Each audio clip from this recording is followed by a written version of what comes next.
There we go. Wait for the big stinky fart cloud to disappear.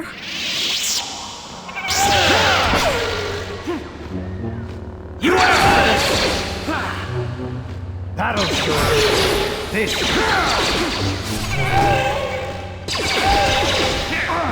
Ah!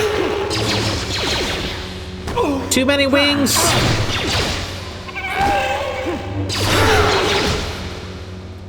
Oh, there we go. There we go. Free agent. Did I invest in force speed? It will help a lot. I've had multiple people tell me force speed, and I have burst of speed, which is the first level. I need to level up again so I can get the second one, which will give me the extra attack or whatever it is. So I am working towards it. But you are not the first one to tell me about force speed.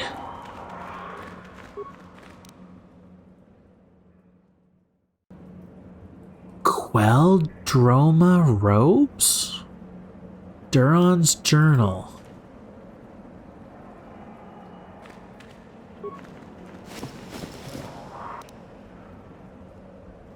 Asari ceremonial armor.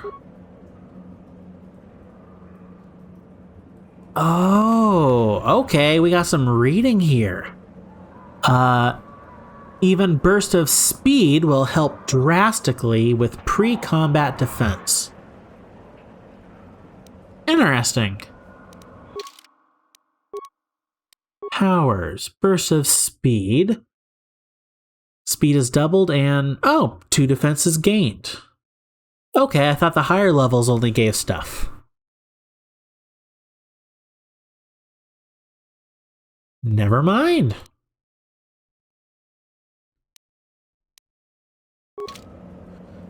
Okay, but I have something to look at.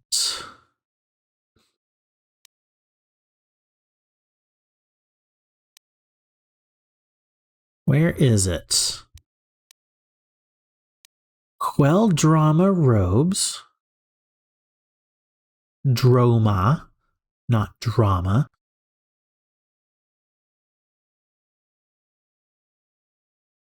Wisdom +2, restricted to light side.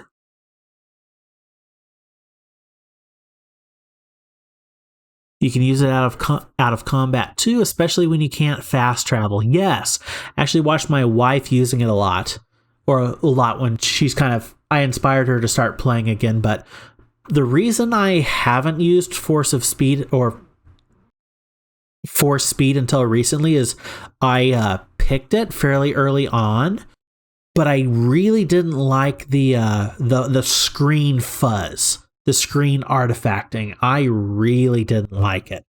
So I said I'm not going to do it until someone said that you can actually turn that off. And using my wife's help a little bit, we found a setting somewhere in here that looked like it turned it off.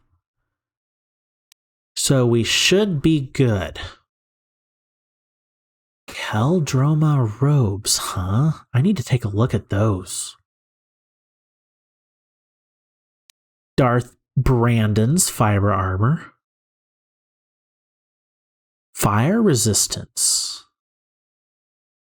Ceremonial armor. Immunity to critical hits. Oh, we have some equipment to take a look at. But I'm looking for the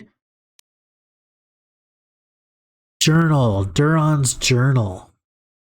This datapad appears to be the personal journal of Jedi Duron Queldroma.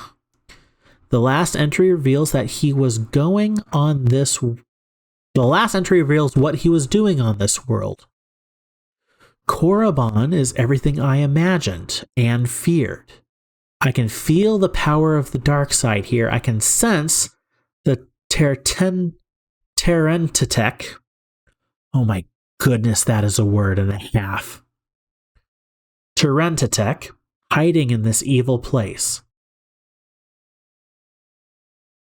Shayla and I have decided to venture forth into the Valley of the Sith Lords in search of the creatures. I only wish Gunhan was still with us. Why couldn't he just accept that Shayla and I are in love? He claims our passion for each other will lead us down the dark side, but he can't even see how his own pride and arrogance are leading him away from the light. Maybe it is good that he left after all. Even as dangerous as the Terran Tatek are, I'm certain Shayla and I can defeat one without his help.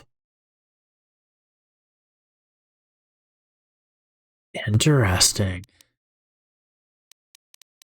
Okay, let's take a look at these robes. My fiber armor is pretty good.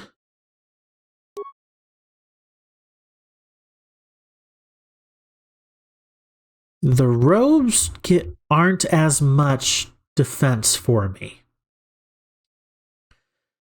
Defense bonus 5, max dex bonus plus 8. It does bump up my wisdom. If I go back to my fiber armor, I also have resistance to cold and fire. But those are good robes. I might give those to either Bastila or Juhani. We'll see.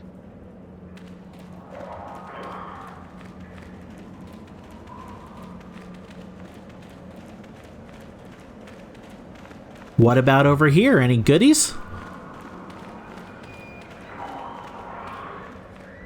Nope, just on that other side.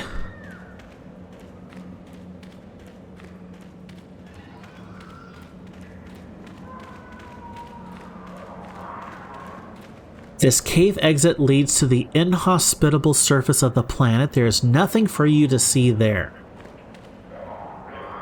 Okay. So we just clear it, get some loot, go back and tell the escaped students they're free to go.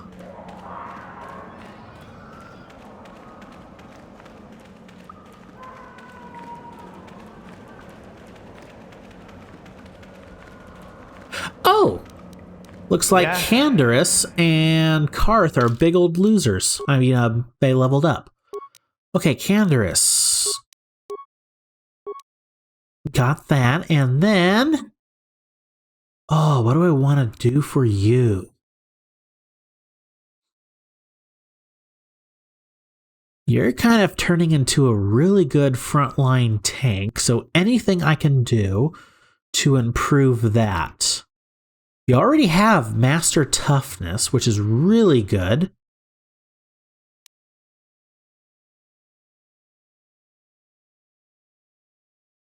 I'm going to do bonus to all saving throws. That seems really good for you. And Karth. Let's bump up your injury. Give you another feat, which will be...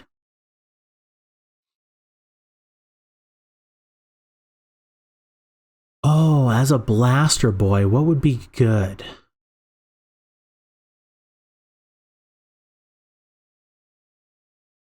Oh, blaster, blaster, blaster.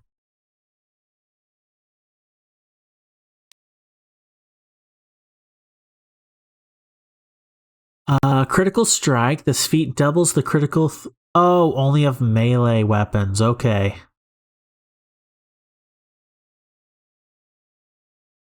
So that's only melee weapons.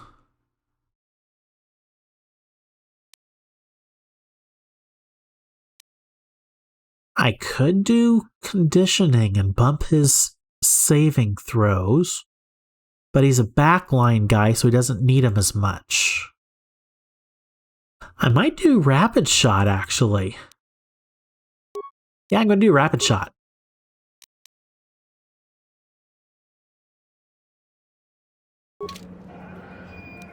What?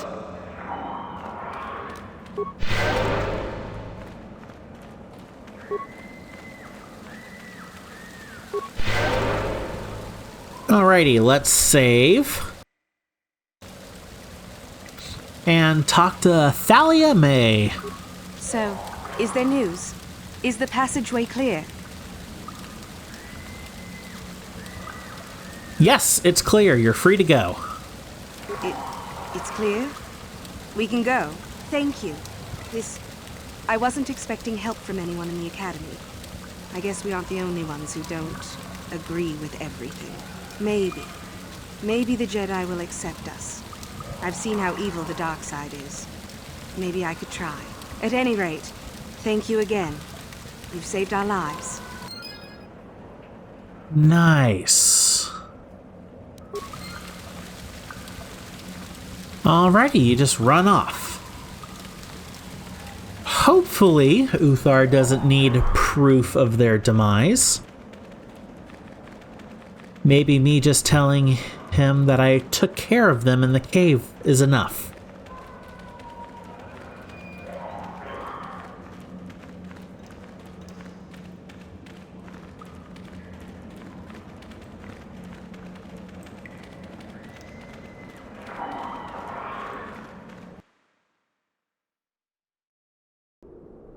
Alrighty, we're out of that big, dark, scary hole.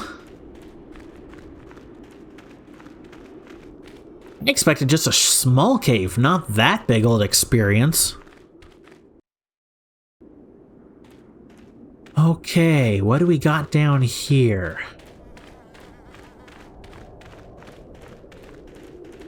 Hello, Sith guards. Got a student. Nope. Sorry, I can't. We have to excavate this valley with hand instruments. There's all kinds of old traps left behind that still work. Oh, that stinks. More students, another patrol. Yoink!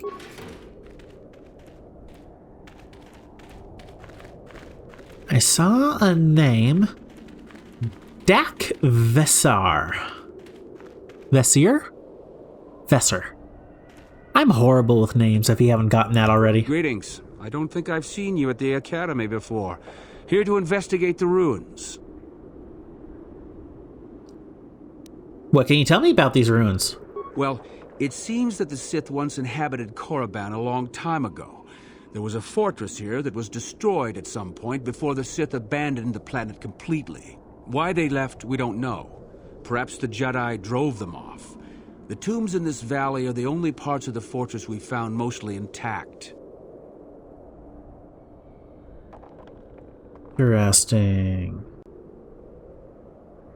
Made any unusual findings? Some. Most of the interesting stuff is still in the tombs, but Master Uthar prefers to leave them to be explored by the students as a challenge. In time, they will probably become safe enough for us to enter. Until that time, however, we're stuck to digging up the valley piece by piece. Oh. Agent and Conful. Agent, small spoiler, you need mission to speak to this guy properly or Juhani. Oh, that's interesting. I could possibly bring them both out. Give me a few moments. The tombs are dangerous? Definitely dangerous. Most of the students that go inside them don't come back out. Master Uthar prefers it that way. Oh boy, talk about only the strong survive. Have to go. All right, just be careful if you head into any of those tombs. Thank you. Okay, party selection. So, remove Canderous, remove Karth, bring in Mission, bring in Juhani. Cool. And while we're at it, let's level them up. Mission. Oh wow. I love skills. I love her skills.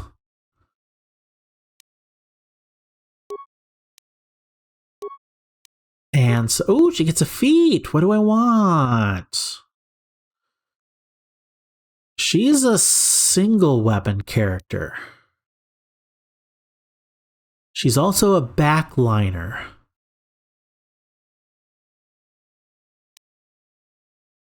Improved sniper shot. That pairs well with her sneak attack. Yes. Accept. And Juhani. Level you up. You will get an awareness and a treat injury. Those have proved most useful. Powers. Force armor, is that a...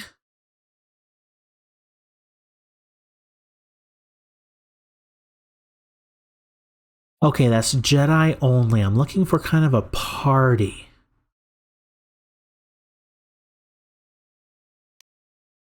Energy resistance. She has slow, but then can go to affliction, but that's a dark side power. Force aura. We're good with that. Okay, let's see here. Yes. Juhani. Okay, let's see. Something... Oh, Juhani. Is that you? Dak? That is you, isn't it? I hardly recognized you. It's been a long time, Juhani. What are you doing here? Did you fall to the dark side? I didn't fall, Juhani. I had my eyes opened. And don't look at me like that. Last I recall, you were having your own doubts. I was. I'm not anymore. Dak, you could... Save it. The Jedi aren't for me, not anymore. Look, I'm not going to ask why a couple of Jedi are here in the Valley of the Dark Lords. I don't want to know. It's better that I don't. In fact, I'll just get out of here and leave you to whatever it is you're planning to do. Fair enough? Running away? Again? Why not? It's what I do best. Oh!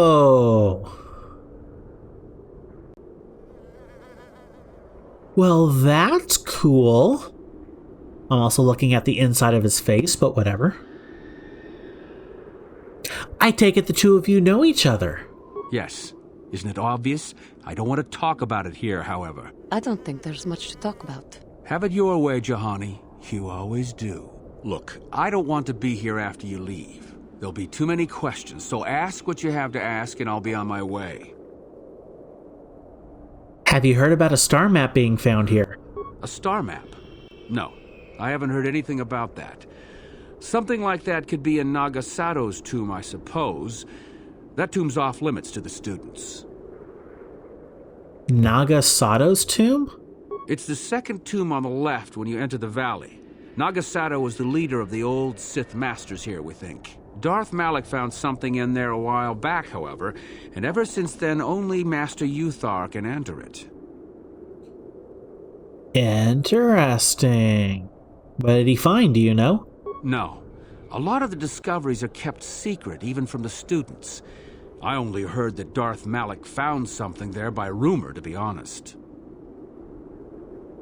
Alrighty, have to go. So do I. Goodbye, Dak. And thank you. Goodbye, Juhani. Well, that was a cool interaction. I know sometimes companions perk or chime in when you talk to people. Okay, that's really cool. An entirely different conversation depending upon who you have in your party. That is cool. But I'm going to be bringing back Candace and Karth.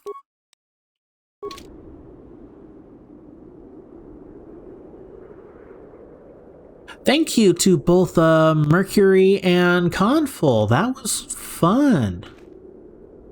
See, I don't mind a little backseat, like, hey, have this person in your party and talk to that person, kind of a spoiler hint, whatever you want to call it.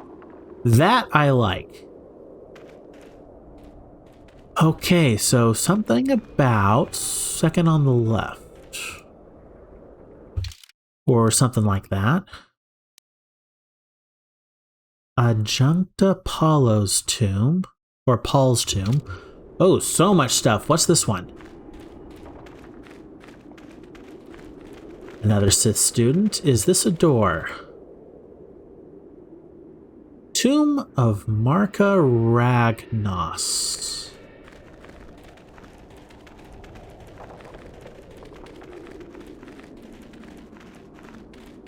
Each character has a specific personal quest line.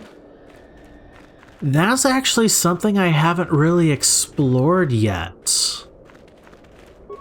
Shockingly, I know they have like not necessarily. Well, I've talked to all of them, and I've gone a few steps down their little personality lines, but that's cool if they have like an actual quest line that they're associated with.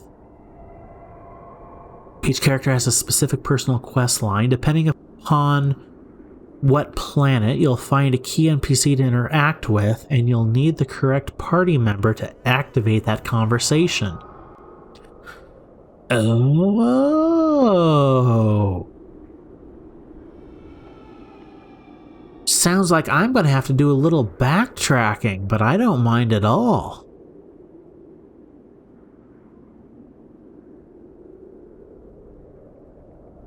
Oh, that's cool. Yeah, I'm going to have to look into that. So this is Nagasado. That's the tomb.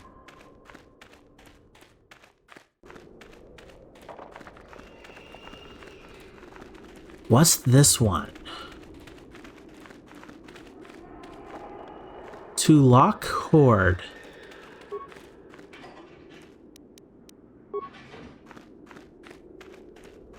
I wonder if I can just waltz into this place.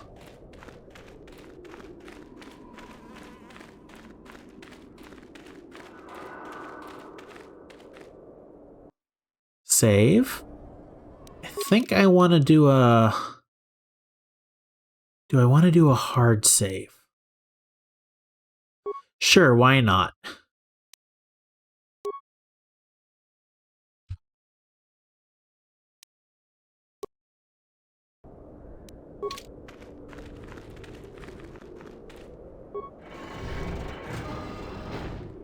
Oh, they are just letting me in.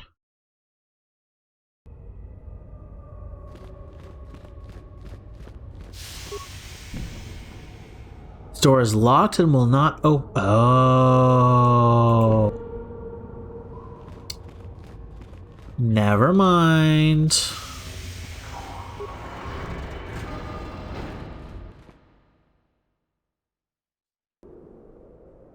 But I got 3 other tombs to look at.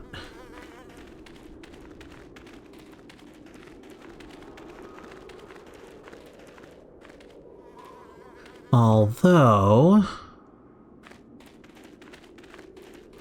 Sith archaeologist, go through the dangerous looking plinths.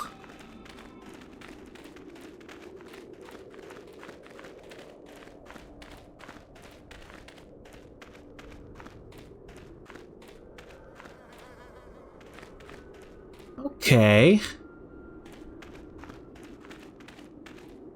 So actually,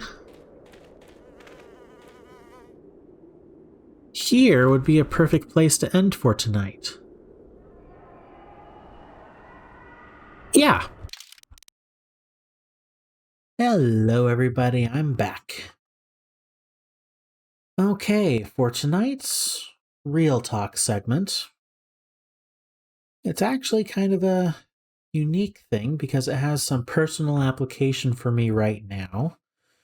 And the topic I'm talking about tonight is going to be about doubt. It might sound kind of interesting, and like I just mentioned, it has a personal application for me right now because it is something I'm struggling with in a very specific way. But it's also one of my main struggles over my entire life in terms of my spiritual life and my spiritual health. I've always had a struggle with doubt. I'm not exactly certain why, but I do. I know that many people, many Christians in this world, they oftentimes have a specific thing that they struggle with. Now, Doubt, for me personally, is very much not the only thing I've ever struggled with, but has been one of the more consistent struggles in my life. Some people struggle with anger. Some people struggle with envy. Some people might struggle with lying, being dishonest, or some other quality or act or sin. One of my things, not necessarily sinful per se, but definitely not a good thing, is doubt. And for me personally, right now, to give a bit of background, where my struggle with doubt is coming in is about a little more than a year ago now. It was October of last year. I have it written down in a journal of mine. Mid-October last year, I wrote down a really strong feeling I got. I was washing dishes. This is the weird thing. I was washing dishes late at night, and I just got a really strong feeling like, write this down. And I wrote down a fairly short passage that felt very much like a promise from God, like a promise He gave me. And part of that promise was, you will soon be healed. Soon I will heal you, essentially. If you've been around for any length of time, I've talked at length about my struggles with chronic illness and living with chronic illness and all that stuff. So this was a very unique thing that was very much spirit inspired. It came out of the blue. I was not expecting it at all. I usually don't have feelings like this, and I wrote it down. And at first, I was really happy about it. I was excited. It's like God has seemingly given me a promise that He would heal me. The thing is that coupled with that promise, there was a soon. You will be healed soon. And I very much know our concept of soon is nowhere near God's concept of soon. So as the months rolled by, I got more and more doubtful that this promise I had written down in my journal was actually from God. And I was kind of falling into the despair of, was it just my own wishful thinking? And I've gone back and forth with believing it and then doubting it, and that's been a huge struggle of mine for a while now. It's definitely something I've prayed about multiple times. It's something I've talked over with my wife multiple times.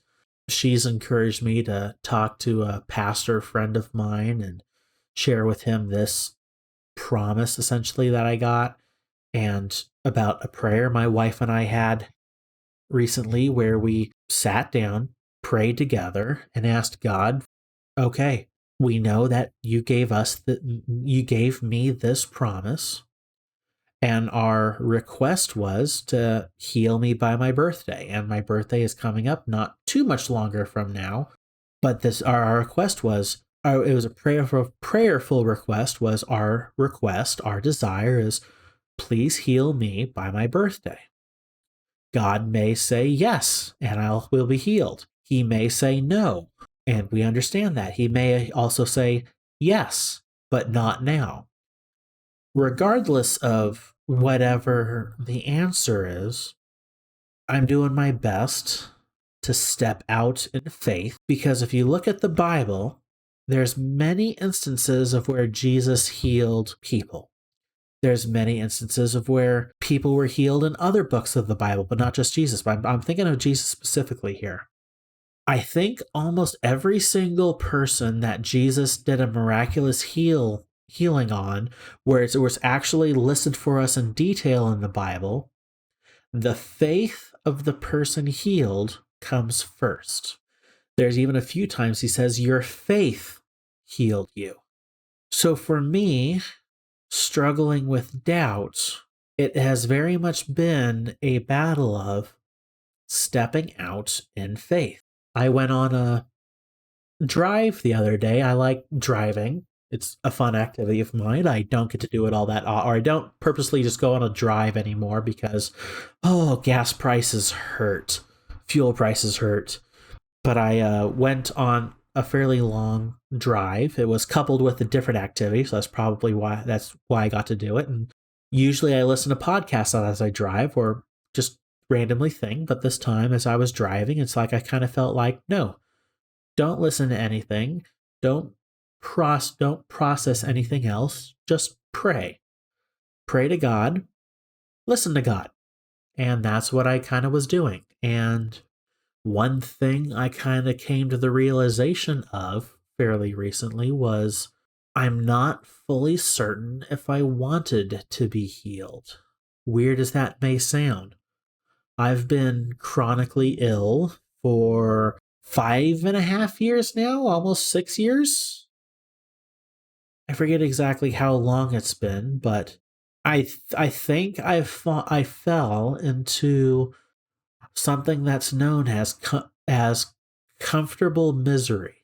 Yes, I am miserable. Yes, I am uncomfortable, but that's the only thing I know, and I'm comfortable with it, versus the scary unknown. And maybe that has been the source of a lot of my doubt over the last few years when it comes to my chronic health, is being in a position where I didn't want to be healed. And it's not like I made a conscious choice of, I don't want to be healed. It's kind of one of those unconscious things. Almost every circumstance that I can think of where being stuck in comfortable misery occurs, it's always unconscious. You have a unconscious fear of the unknown, which everybody has to a certain degree. So then you fall into a state of the current misery I'm in, the current pain, the current fatigue, the current whatever it is more comfortable than stepping out and confronting the fear of the unknown. So on this long drive, I came to that realization and spent quite a long time praying and asking God, I'm ready to be healed. We'll see if he grants the request my wife and I made, and he miraculously heals me on my birthday. It's a weird thing to think about and a weird thing to talk about, but it's a thing. But I also want to look a little bit more at doubt specifically, not just talk about this request and my battle with doubt, but talk about doubt a little bit more. For once, I actually did a little looking up before my stream, just did a quick internet search of Bible verses that talk about doubt. So the first one I looked at that I really liked is James 1:6. And it reads like this: But let him ask in faith with no doubting. For the one who doubts is like a wave of the sea that is driven and tossed by the wind. What strikes me about this verse, and because I've been here, is when you suffer from doubt, you're easily dissuaded. You're easily pushed around mentally, emotionally, spiritually, whatever it is. You're easily driven and tossed around by the wind of life, the winds of life. We're like, just like the verse says, we're like a wave of the sea that is driven and tossed by the wind. And goodness knows have I experienced that in my own life. Being battered around, tossed and driven by the winds of life. When you doubt, it is so easy to not, what am I thinking of? To not be committed to something, to not be steadfast. If you have doubt, it is almost impossible to be steadfast. A very classic verse when talking about doubt is Matthew 21:21. And that one is, and Jesus answered them, Truly I say to you, if you have faith and do not doubt, you will not only do what has been done to the fig tree, but even if you say to this mountain, be taken up and thrown into the sea, it will happen. Faith cannot exist in doubt. True faith cannot exist when you have doubt. And there's multiple verses in the Bible that talk about the sheer power of faith. This is a different version of the if you have faith the size of a mustard seed, you can tell this mountain to throw itself. Jesus was very big about faith. And here's another one I looked up. James 1, 5 through 8. So actually, it's the exact same one as before, but a little longer. If any of you lacks wisdom, let him ask God, who gives generously to all without reproach, and it will be given to him. But let him ask in faith, with no doubting. For the one who doubts is like a wave of the sea that is driven and tossed by the wind. For that person must not suppose that he will receive anything from the Lord. He is a double-minded man, unstable in all his ways. So that one goes even farther, and it kind of doubles back to my very first kind of thing I was talking about. If you step out in faith with no doubting, you will receive what the Lord wills. If any of you lacks in wisdom, let him ask God, who gives generously to all without reproach. God is willing to give us what we ask of him, what we request of him. Let him ask in faith with no doubting. For the person must not suppose that he will receive anything from the Lord, and this is talking about people who do doubt. So if you do have doubt, you won't receive anything, but if you have faith, God gives generously. Fortunately for us, God has given us many, many verses in the Bible that encourages us and helps us not to doubt in him, not to succumb to that fear to a certain degree. Struggling with doubt has definitely been a point of mine and growing and learning throughout time, and I'm definitely getting better at it. It's something I'm growing from, is not doubting, being faithful in God's promises when he gives them, being faithful, knowing he is in control. He is the God Almighty, the one in control, and he'll help me through it. And that's all I got for today. Thank you all for showing up. Thank you for listening, and I'll see everybody next time. Bye, everybody.